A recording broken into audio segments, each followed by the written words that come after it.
Hi guys, welcome to our channel. ఈరోజు ఈజీగా అయిపోయే మటన్ కర్రీ ఎలా చేయాలో చూద్దాం. మిక్సీలో ఆనియన్ అండ్ పచ్చిమిర్చి పేస్ట్గా చేసి పక్కకు పెట్టుకోండి.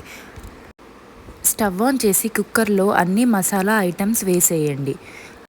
ఆ తర్వాత ఆనియన్ పేస్ట్ వేసి బాగా ఆయిల్ పైకి తేలే వరకు ఉంచండి. పసుపు యాడ్ చేయండి. అల్లం పేస్ట్ కూడా యాడ్ చేయండి. అల్లం పేస్ట్ యాడ్ చేశాక బాగా కలపండి.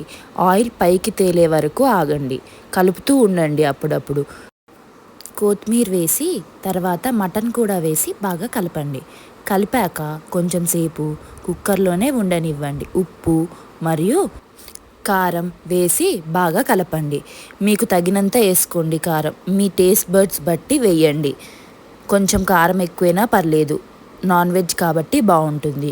తగినన్ని నీళ్లు పోసుకొని అందులో క్యాప్ పెట్టేసి ఉంచండి.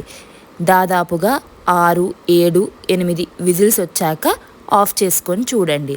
వేడి వేడి మటన్ కర్రీ రెడీ అవుతుంది. బ్యాచిలర్స్కి easy. Thanks for watching. Please subscribe.